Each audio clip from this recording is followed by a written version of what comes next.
estamos aqui hoje, né, fazendo o lançamento do livro de Fernando Alvorado sobre a escalada da ciência e da tecnologia ao longo da história e sua contribuição ao progresso e à sobrevivência da humanidade.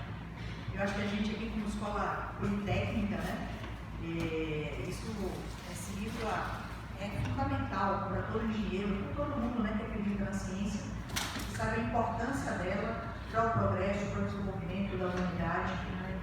Então é uma satisfação muito grande para a gente estar aqui hoje fazendo o lançamento do livro. E vou já passar a palavra direto para o Fernando, que interessa te ouvi falar, né? Mas sejam todos muito bem-vindos e a Politécnica estará sempre aberta aí para a gente incentivar e apoiar tudo que diz respeito à ciência, à engenharia e à tecnologia. Então, Fernando, parabéns e a palavra é sua. Obrigado. E é interessante ouvir o professor Sérgio Faria, que é o presidente do Conselho Deliberativo do Instituto Politécnico da Bahia. Tanto o professor Sérgio quanto a professora Tatiana são responsáveis por nós estarmos aqui realizando esse evento, de modo que é importante que eles, como patrocinadores, promotores, assim, deste lançamento do livro, iniciem falando para depois eu aqui usar da minha palavra. Boa noite a todos. Eu creio que o IPB, aqui está o nosso presidente do IPB, o Carlos Torres, o IPB tem a dizer uma satisfação muito grande de estar prestigiando um evento do lançamento do livro, que é uma importância fundamental. Eu já estive olhando aqui um pouco o conteúdo e a gente percebe que é uma viagem pelo passado e com projeções para o futuro, de forma que vai ser uma oportunidade, a leitura vai ser uma oportunidade única para a gente conhecer um pouco das suas ideias, do seu pensamento, da riqueza de detalhes com que você constrói seu raciocínio. Parabéns e vamos agora ouvi-lo. Né? Meus amigos, minhas amigas, minhas palavras iniciais são de agradecimento ao engenheiro professor Sérgio Faria, presidente do Conselho Deliberativo do Instituto Politécnico da Bahia, que possibilitou o nosso acesso à professora Tatiana Cunha, diretora da Escola Politécnica, que muito gentilmente cedeu esse espaço para que realizássemos o lançamento desse nosso 16º livro. A escolha deste local para o lançamento do nosso livro tem como propósito, da minha parte, prestar minhas homenagens à Escola Politécnica, a UFBA, que foi onde dei os meus primeiros passos como um homem dedicado à ciência e tecnologia. Foi a Escola Politécnica da UFBA que me qualificou como profissional de engenharia e fez também com que eu me tornasse um homem sequioso por conhecer a natureza e seus fenômenos através da ciência e da tecnologia, e me tornasse um cidadão comprometido com o progresso do Brasil e da humanidade. Diria o seguinte, que a Politécnica foi que abriu várias janelas para mim e eu sou muito grato à Escola Politécnica pelo fato de ter possibilitado alcançar essa capacidade de enxergar muitas coisas que muitas pessoas, provavelmente devido a poucas oportunidades que tiveram, não conseguiram. Mas a Politécnica foi o ponto de partida e eu quero aqui fazer o meu reconhecimento a esta grande instituição de ensino. O livro que lançamos hoje incorpora todo o conhecimento que adquirimos ao longo de mais de 60 anos como estudioso dos avanços realizados pela ciência e tecnologia em amplas áreas de conhecimento. Como pesquisador em ciência e tecnologia de energia, que foi a minha área que eu elegi como profissional para atuar, e por ter lidado também com questões científicas e tecnológicas, como profissional de engenharia e como gestor do planejamento em ciência e pesquisa e de engenharia e tecnologia. nós fomos coordenador de planejamento estratégico do CEPED na década de 70 e 80. E, além disso, quando atuamos na Light, nós fomos assessor da vice-presidência de Engenharia e Tecnologia da Light no Rio e São Paulo, lidando também com questões ligadas à tecnologia de energia relacionadas com o sistema de potência. E além disso, nós atuamos como pesquisador de engenharia e tecnologia, como consultor para várias empresas que estavam desenvolvendo projetos, sobretudo na área de energia solar e eólica.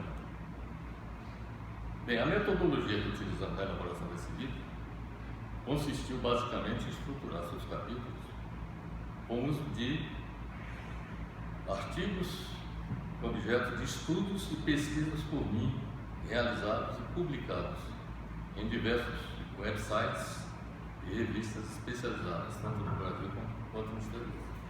Então, nós, durante esses anos todos, 60 anos de atividade profissional, nós sempre estivemos contribuindo com revistas, várias publicações. Depois, com o advento da internet, se tornou de amplo uso, nós também passamos a publicar através da internet e também através do YouTube, através do canal, temos um canal no YouTube, através do qual nós também procuramos difundir o que nós conhecemos, não só com relação à ciência e tecnologia, na área técnica de engenharia propriamente dita, mas também na área de economia e de administração, porque também nós procuramos ampliar nossos conhecimentos nessas áreas de economia e administração. Então, como eu disse, nós nos baseamos nesses textos que publicamos. E bem como em capítulos de livros, um desses capítulos que nós utilizamos foi de um livro que nós publicamos em 2016, cujo título é As Grandes Revoluções Científicas, Econômicas e Sociais que Mudaram o Mundo. Então, aí nós apresentamos já um embasamento. Foi esse livro, por sinal, que fez com que eu tomasse a iniciativa de fazer esse livro que nós estamos lançando no dia de hoje. O ponto de partida foi esse livro.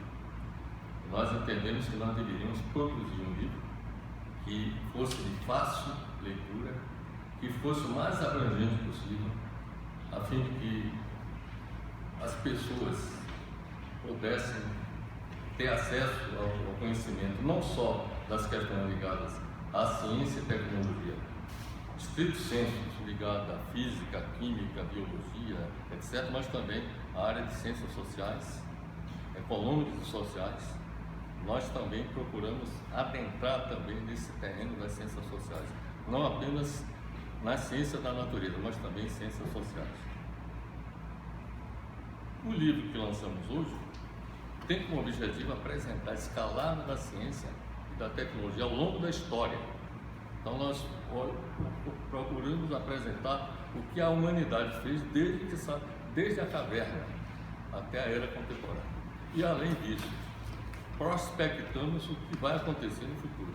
É claro que essas projeções e esses dados que nós estamos colocando foi baseado em pesquisa de uma literatura bastante ampla, que estão apresentadas no livro. Para cada capítulo do livro, para cada tópico que nós analisamos, nós apresentamos uma relação extensa de publicações que serviram de base para que nós pudéssemos produzir o que nós produzimos. Então, foi um trabalho de pesquisa o mais amplo possível, que envolveu vários anos, e, como eu disse, tem muitos anos, e nós procuramos, a partir desses elementos,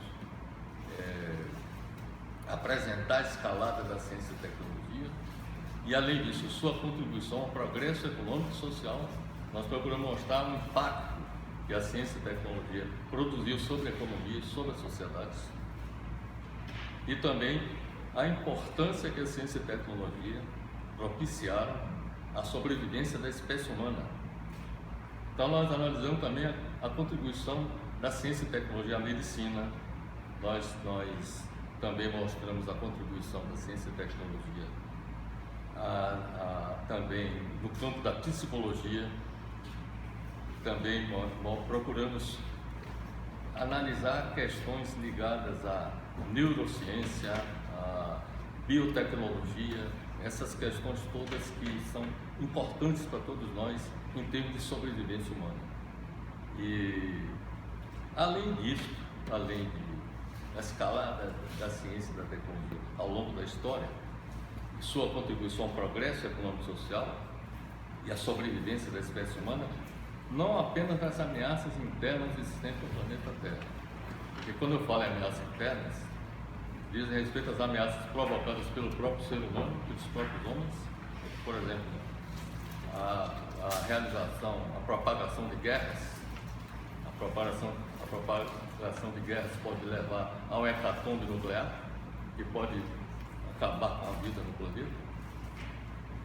Nós também procuramos mostrar as ameaças internas provocadas por pandemias. Nós analisamos também as várias pandemias que aconteceram ao longo da história, as causas dessas pandemias e as soluções que estão sendo adotadas, as soluções na área de saúde, na área de medicina que são colocadas. Então está tudo aí no livro também. Então, as ameaças internas também provocadas pelo próprio planeta Terra, como tsunamis, terremotos, erupções de vulcões.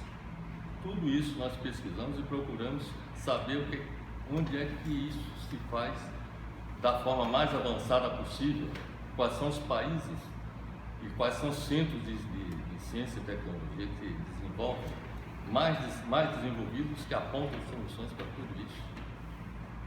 Soluções para fazer frente a terremotos, erupção de vulcões e também tsunamis.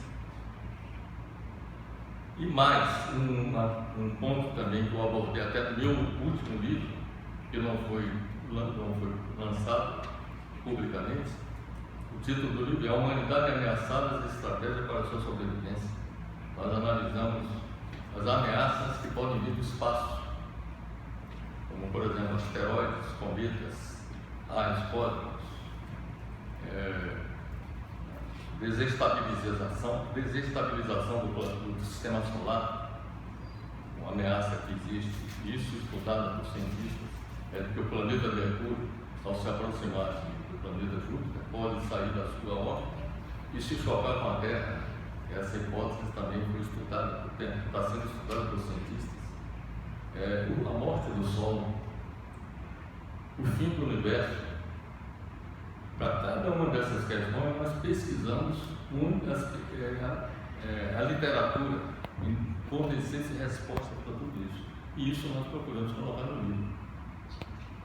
E a ciência e tecnologia, nós constatamos o seguinte: se não houver avanço científico e tecnológico suficientes, a humanidade, por exemplo, não terá um fim satisfatório. Quer dizer, eu diria o seguinte: haverá extinção da humanidade. De modo que um dos pontos que eu destaco nesse livro é que a ciência e tecnologia é o passaporte para a sobrevivência da humanidade. Exatamente porque sem ela nós não poderemos avançar. Da mesma forma, como por exemplo, tem um capítulo que eu abordo a questão do papel da engenharia, eu destaco que a engenharia, sem a engenharia, não existiria o mundo moderno. A engenharia que é o responsável por todas as grandes maravilhas que a humanidade realizou até hoje, em termos de realização do campo da tecnologia, que faz com que a ciência se torne, na prática, instrumental do ser humano, é a engenharia. De modo que esse foi um dos capítulos também que chama a atenção, principalmente o público dos engenheiros. Eu destaco esse fato. E também eu destaquei também nesse livro que a ciência e a tecnologia são as duas maiores invenções da história da humanidade. Não existe maior invenção da humanidade do que o arcabouço científico e tecnológico que foi produzido ao longo do século. É importante que, sobretudo para os leigos, diferencial que é a ciência e que é a tecnologia. Ciência tem por objetivo explicar, descrever e prever os fenômenos na sociedade, e aí eu falo das ciências sociais, econômicas e sociais. Então, explicar, descrever e prever os fenômenos na sociedade e na natureza. Aí é que entra a contribuição das diversas disciplinas científicas que estão bastante presentes para responder e para lidar com as questões ligadas aos fenômenos da natureza. E a partir do desenvolvimento de procedimentos metodológicos que possam ser constantemente verificados e reproduzidos. A tecnologia, por sua vez, diz respeito à aplicação prática do conhecimento científico, consistindo no uso de técnicas, métodos e processos usados na produção de bens e serviços. A ciência permite à humanidade compreender os fenômenos da sociedade e da natureza. A tecnologia, por sua vez, possibilita a ciência alcançar precisão e controle nos resultados de suas descobertas, ou seja, da ciência, facilitando a relação do homem com o mundo para viabilizar a transformação desse mundo. Então, a transformação desse mundo é produto do avanço científico e tecnológico. É isso que eu deixo bastante claro nesse livro. A contribuição da ciência e da tecnologia para a sociedade são questionadas, na medida que possibilita avanços nos campos da saúde, da educação, da alimentação, do meio ambiente, da indústria, da energia, dos transportes, das comunicações e muitos outros, melhorando a qualidade de vida das populações e enriquecendo as sociedades intelectual e culturalmente. Por meio de seus métodos e instrumentos, a ciência nos permite analisar o mundo que vivemos e, mais do que isso, prospectar o futuro. Inclusive, tem muito de prospecção do futuro nesse nosso mundo. A ciência e a tecnologia têm sido, ao longo da história da humanidade, o principal responsável pelo progresso alcançado pela humanidade, construído até a era contemporânea. Suas realizações estão presentes desde o domínio do fogo, que foi a primeira grande conquista científica e tecnológica da humanidade, até as conquistas resultantes da domesticação dos animais, o surgimento da agricultura e da indústria, da moderna ciência da informação, e aí nós temos sistemas de informações computadorizados, a inteligência artificial, inclusive, só fazendo um pequeno parênteses, uma espaçonave que foi lançada pela NASA para atingir um asteroide de novo que ameaça atingir o planeta Terra. Esse asteroide, ele tem inteligência artificial, é uma máquina pensante. Quer dizer, essa máquina pensante é aquela que tem capacidade de aprender com a sua própria experiência. Então ela própria está sendo dirigida em direção ao novo desse asteroide.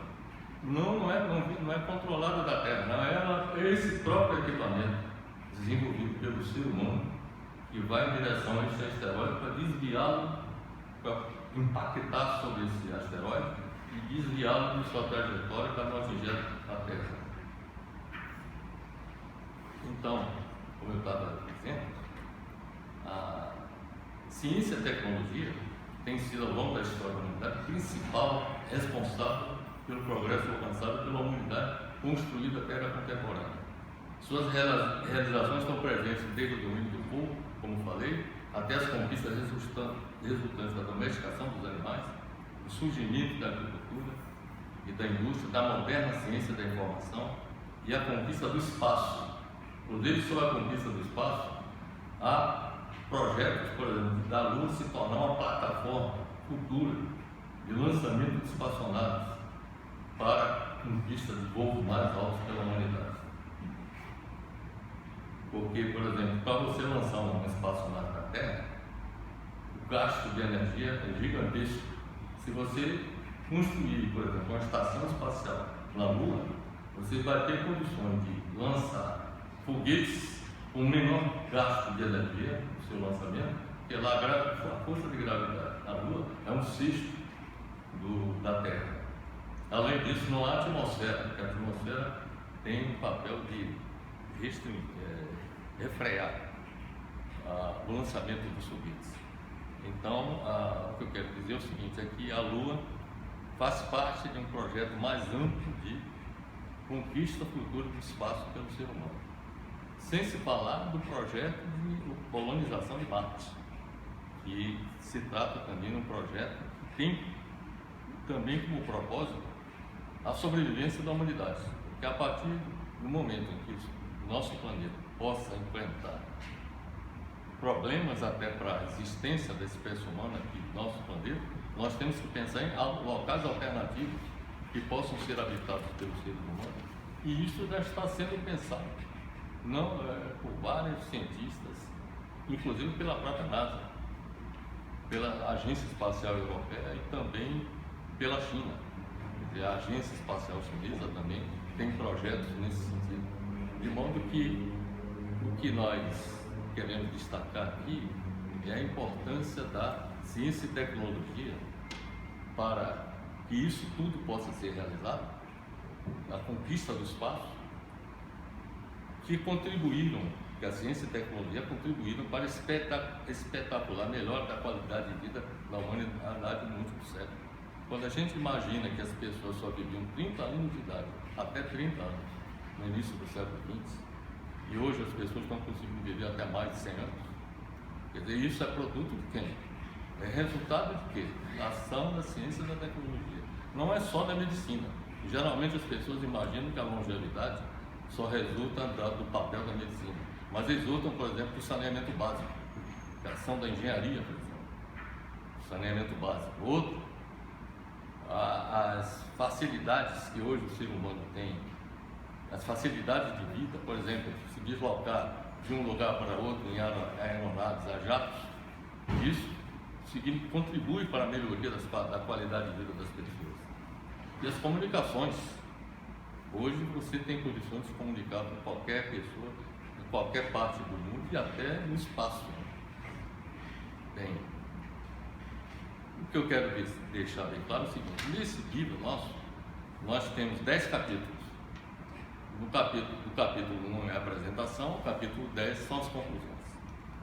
No capítulo 2, nós apresentamos as origens da ciência e seus métodos em busca da verdade científica. O propósito da ciência é a busca da verdade científica, é a descoberta de leis que explicam o funcionamento, não só leis do funcionamento da sociedade, mas também da natureza. Então, para isso é preciso ter método. Um método científico que foi desenvolvido a partir do Renascimento e da Revolução Científica na Europa, na Idade Média. E esse método científico ele vem sendo aperfeiçoado ao longo do tempo.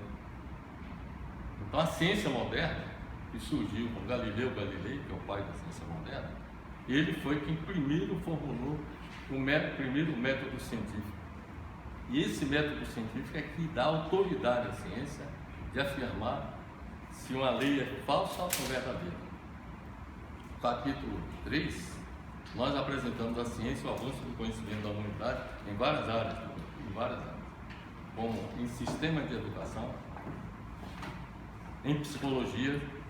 Nós estudamos o que foi feito, os avanços que aconteceram em psicologia ao longo da história, na medicina também, ao longo da história, até a era contemporânea, os avanços do conhecimento em química, desde os primeiros químicos, inclusive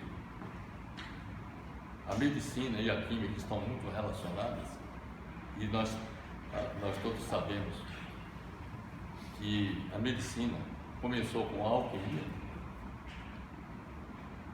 mas que depois adquiriu a condição de ciência com as contribuições de grandes cientistas na área da química e da medicina. Tivemos também, no livro nós abordamos o avanço do conhecimento sobre a evolução das espécies a partir da contribuição de Darwin, a ciência e os avanços do conhecimento da física clássica, física quântica, de Newton até Einstein eu diria até mais do que Einstein, até os grandes cientistas que formularam a mecânica quântica, né?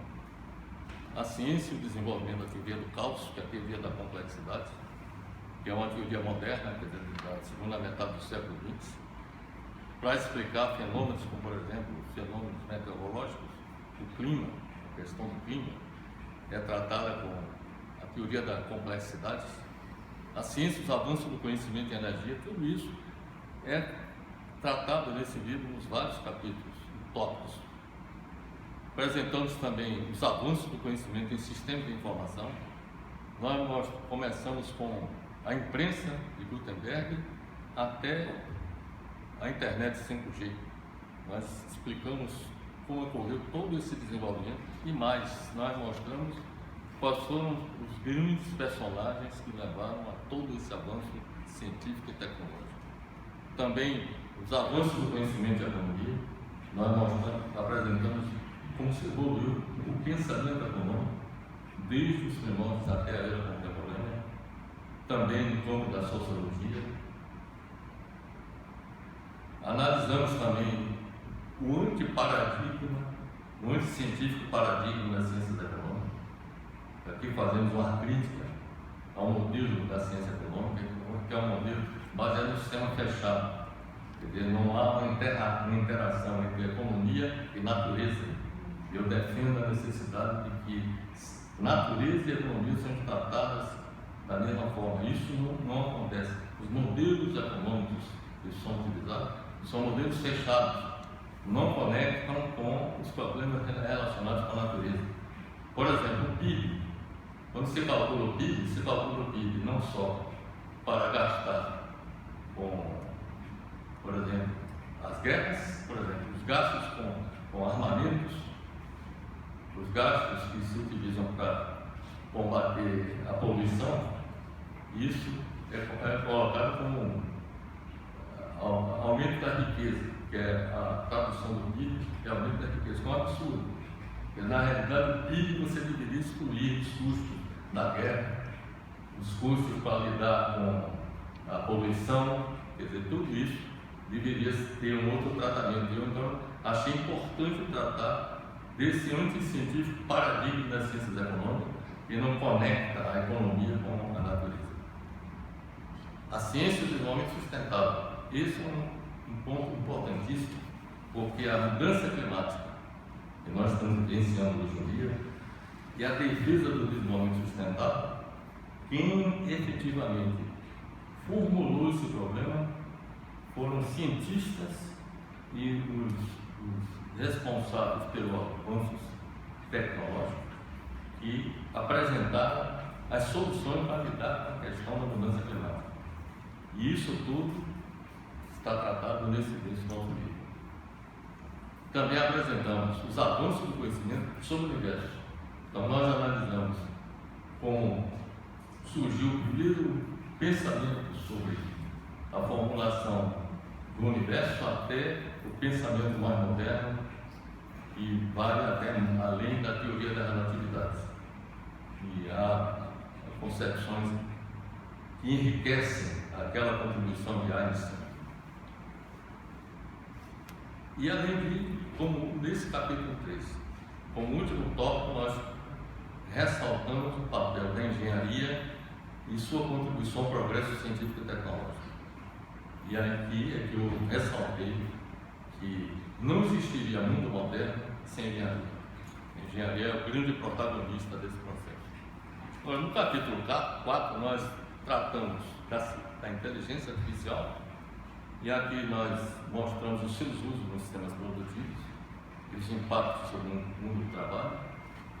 Tratamos do progresso da inteligência artificial e suas consequências, o trabalho na era da inteligência artificial, o advento da superinteligência artificial e seus impactos.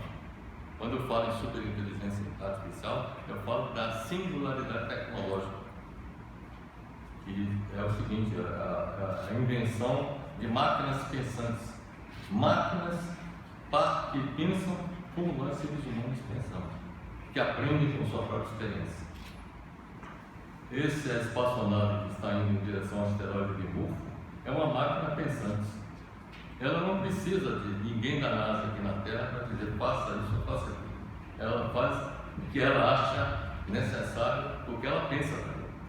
Então, o advento de máquinas pensantes foi até visto pelo Stephen Hawking, grande cientista físico, falecido há pouco tempo, e considerava isso até uma ameaça para a humanidade, porque, no entendimento bíblico, essas máquinas poderiam se voltar contra os próprios seres humanos. Ele era contra que se desenvolvesse máquinas. Eu achei que o pensamento do Hawking eu acho que nós não devemos barrar a necessidade. Eu acho que essas máquinas pensantes, elas inclusive vão contribuir para nos salvar das ameaças à nossa sobrevivência, vindo sobretudo do espaço sideral. É preciso que haja máquinas pensantes que tenham capacidade até mais do que os próprios seres humanos. A expectativa é que na metade do século XXI se desenvolvam máquinas que tenham capacidade de processar mais informações e desenvolver, formular projetos ou propostas, ações mais avançadas do que qualquer um de nós podemos desenvolver. Quer dizer, nós já chegamos a esse nível de capacitação graças à ciência e tecnologia. Apresentando no capítulo 5 a ciência, a tecnologia e sua contribuição às revoluções econômicas e sociais ao longo da história. Nós procuramos mostrar o seguinte, que ciência e tecnologia foram propulsores das revoluções econômicas. Nós tivemos 9 revoluções econômicas no mundo, 5 revoluções agrícolas e 4 revoluções industriais. A 4ª revolução está em curso hoje, né? E é a chamada Revolução 4.0, a 4ª Revolução Industrial. Então, o que eu quero dizer é o seguinte, a Revolução Científica e Tecnológica, ela contribui para que aconteçam as revoluções econômicas. As revoluções econômicas, por sua vez, impactam sobre as sociedades. Elas fazem com que haja mudança nas relações de poder. E o mundo está assistindo a tudo isso. Muitas das grandes transformações que nós estamos acompanhando resultam do impacto provocado pela revolução científica e tecnológica sobre a economia e sobre a sociedade. Por isso é que eu diria o seguinte, existe uma interação entre essas 3 revoluções. Revoluções científicas impactam sobre as revoluções econômicas, contribuem para as revoluções econômicas, que por sua vez contribuem para as revoluções sociais, e as revoluções econômicas também, as revoluções científicas, contribuem também para as revoluções sociais. Então as 3 formam um tripé, sobre os quais se assenta o desenvolvimento da nossa sociedade. Essas revoluções é que contribuem. Nesse livro que nós lançamos em 2016, eu coloquei que essas 3 grandes revoluções contribuem para o progresso da humanidade. O progresso da humanidade é produto dessas 3 grandes revoluções. As revoluções sociais são, por exemplo, que aconteceram na história da humanidade. Nós tivemos a Revolução Gloriosa na Inglaterra, a Revolução Francesa, tivemos a Revolução Americana, com a Guerra de Independência dos Estados Unidos, tivemos a Revolução Russa, em 1917, a Revolução Chinesa, tivemos a Revolução Escandinava. Nem todo mundo concorda que houve essa revolução, mas eu acho que houve uma revolução na Escandinávia, que é a região do planeta onde o estado de bem-estar social é o mais avançado, em que os índices de desenvolvimento da sociedade é o mais avançado do planeta, de modo que eu considero que o que aconteceu lá foi uma revolução. E finalmente a última revolução que eu citei nesse livro foi a Revolução Cubana, que deu também a sua contribuição quando ela aconteceu. Então essas são as grandes revoluções sociais. Eu falei das 9 revoluções econômicas, e as revoluções científicas, elas são inúmeras. Eu diria o seguinte, é incalculável as revoluções científicas que aconteceram ao longo da história da humanidade. E ela abarca, digamos, todo esse conjunto de fatos que ocorreram tanto na economia quanto na sociedade. O capítulo 6, eu trato das revoluções energéticas, dos transportes e das comunicações. Aqui eu faço um relato histórico de todas essas revoluções que aconteceram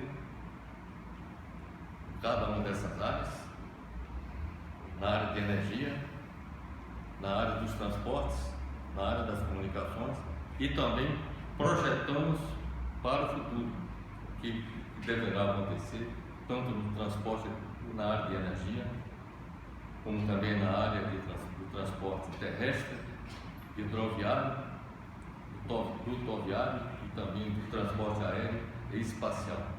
E também na área das comunicações, com a internet, com a sua evolução da escrita na pré-história, a internet 5G na era contemporânea. E o capítulo 7, que é um dos capítulos mais importantes que eu considero desse livro, eu trato de questões relacionadas com o futuro do universo, do Sol, da Terra e da humanidade. E aponto como a ciência e a tecnologia deverá atuar para salvar a humanidade com o fim do universo. Muita gente pode dizer assim, se ocorrer o fim do universo, acaba tudo. Mas só que há a hipótese, de acordo com a teoria da relatividade, da existência de universos paralelos. Porque quando houve o Big Bang, que fez com que nascesse o nosso universo, surgiram universos paralelos. Agora, compete a ciência e tecnologia descobrir como alcançar esse universo paralelo e, com o fim do universo, a humanidade poder adentrar no outro universo e se safar. Então, como salvar a humanidade com o fim do universo? A morte do Sol, que o Sol vai desaparecer, a própria Terra vai desaparecer, ela também tem um prazo de validade. A colisão das galáxias Andrômeda e Via Láctea, Via Láctea onde está o Sistema Solar e a Terra, como salvar a humanidade das consequências do afastamento da Lua em relação à Terra. Isso vai provocar uma mudança climática catastrófica no planeta e a Lua está se afastando progressivamente da Terra. Como salvar a humanidade dos raios cósmicos? Não só aqui a Terra, na Terra nós estamos protegidos pelo campo magnético terrestre e pela atmosfera. Mas nas viagens espaciais, se nós pretendemos, para nos safarmos dos problemas na Terra, e se pretendemos habitar outros planetas, aí nós temos que desenvolver ciência e tecnologia que possibilite evitar que raios cósmicos nos matem. Então, a ciência e a tecnologia tem que atuar nesse sentido. Como salvar a humanidade da colisão sobre o planeta Terra de corpos em espaço, como os asteroides, cometas. Outro é a desestabilização do sistema solar, que pode ser provocado pelo planeta Mercúrio, se ele sair de sua órbita ao se aproximar de Júpiter, que é o maior planeta do sistema solar, e ele saindo de sua órbita, existem simulações que apontam a possibilidade de Júpiter se chocar com o planeta Terra. Outra é como salvar a humanidade de catástrofes naturais provocadas por terremotos, tsunamis e erupções de vulcões. Para isso, nós analisamos tudo que está sendo feito no mundo em termos de como fazer frente a terremotos, tsunamis e erupções de vulcões. E a tecnologia é uma ferramenta fundamental para que se possa salvar a humanidade dessas catástrofes. Outros avanços necessários em cosmologia para salvar a humanidade da extinção. Então, quem lida com astronomia e com cosmologia tem uma responsabilidade muito grande de apontar soluções, principalmente de se envolver algo que o próprio Einstein não conseguiu, que foi a teoria do campo unificado, que é tentar relacionar, por exemplo, a teoria da relatividade com a mecânica quântica, que as duas, inclusive, entram em contradição em determinados aspectos. Então, construir a teoria do campo unificado é fundamental para que nós possamos entender como funciona o universo. Outra coisa, o universo, 96% do universo é constituído de matéria escura e energia escura. Só 4% é planetas, estrelas, galáxias, etc. Nós só conhecemos 4% do universo. 96% há um desconhecimento total. Nós não sabemos o que é matéria escura nem energia escura. A tarefa da ciência avançar, da cosmologia avançar nesse sentido. Bem, no capítulo 8 nós analisamos ciência e tecnologia e seu uso para o bem e para o mal da humanidade. Aí nós mostramos o lado bom da ciência e da tecnologia e também o lado negativo. Por exemplo, produzir bombas nucleares é o lado negativo da ciência e tecnologia. Produzir agrotóxicos para combater pesticidas, ou pesticidas para combater as doenças da agricultura, das plantas, também é negativo, porque não é um uso para o bem da humanidade, porque tem efeitos colaterais, né? Mas também, se tem um lado bom, tem esse lado mau, e nós demonstramos a necessidade da ênfase em a ciência e tecnologia trabalhar o bem. No capítulo 9, que é o penúltimo capítulo, nós tratamos da ciência e tecnologia e desenvolvimento do Brasil. Nós mostramos as fragilidades do Brasil em ciência e tecnologia e inovação.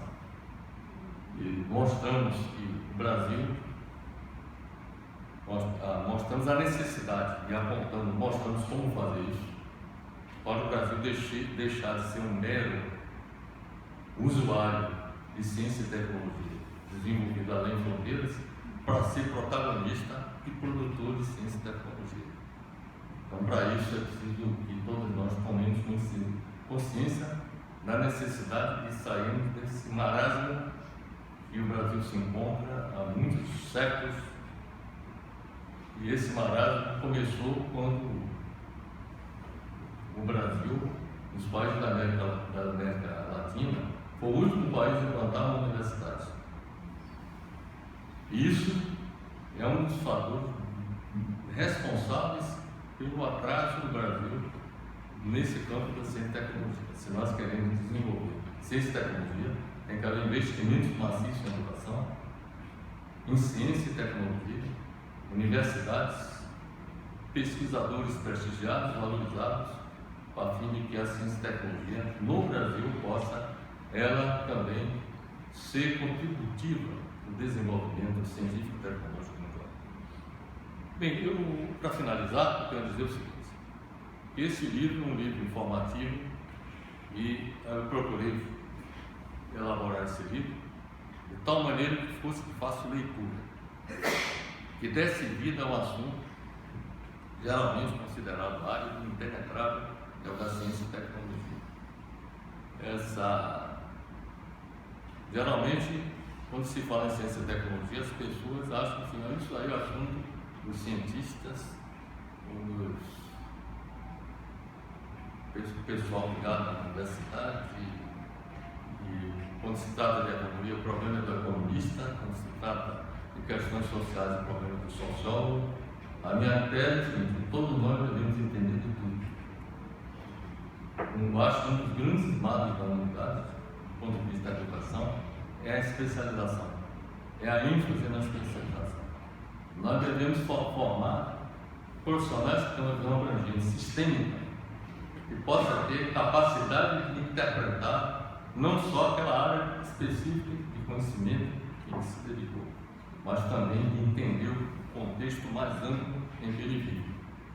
Precisamos entender o universo, precisamos entender o nosso planeta, como funciona. Precisamos entender como a nossa sociedade funciona. Quer dizer, para que isso aconteça, é necessário que os currículos das faculdades, em todas as áreas no Brasil, elas precisam ser radicalmente modificadas. É necessário que haja transdisciplinaridade, quer dizer, que haja um esforço no sentido de que haja uma formação a mais ampla, sistêmica possível, que as pessoas saiam com capacidade de interpretar o mundo que vive. Nem todo mundo tem essa capacidade de interpretar, então se ficam surpreendidos quando acontece um fenômeno ou outro. Então precisamos romper com isso. O texto desse livro apresenta a evolução da ciência e tecnologia, cobrindo vários séculos de descoberta e teorias científicas desde os primórdios da humanidade até a era contemporânea. Por ele transitam os maiores personagens da história da ciência e da tecnologia. Este livro foi elaborado numa linguagem como já disse, de fácil compreensão, inclusive para leigos em ciência e tecnologia. Ler esse livro não existe também necessariamente a leitura sequencial dos capítulos. Quem estiver interessado em ver inteligência artificial pode ir lá sem que necessariamente tenha que ler do capítulo 1 até o capítulo que trata desse assunto. É evidente que o ideal é ler desde o início até o fim, para poder entender a escalada da ciência, quer dizer, os degraus que a ciência e a tecnologia alcançaram até chegar à era contemporânea e como evoluirá em direção futura. Bem, este livro é destinado às universidades, aos gestores e pesquisadores do campo de ciência e tecnologia, aos professores de universidades e estudantes das áreas de ciências exatas, ciências humanas e sociais, que nós tratamos também de ciências humanas e sociais nesse livro, ciências biológicas e saúde. Nós não nos restringimos apenas às áreas técnicas propriamente dita, mas também as ciências biológicas e de saúde, aos gestores do setor de produção agrícola, industrial, de comércio e de serviços. Quando nós tratamos, por exemplo, da inteligência artificial e os seus usos nos sistemas produtivos, isso daí é voltado também para os gestores do setor de produção agrícola, industrial, de comércio e de serviços, aos órgãos governamentais dedicados à ciência e tecnologia e para todos que desejarem adquirir amplos conhecimentos em ciência e tecnologia. Era isso, meus amigos, que eu queria lhes falar.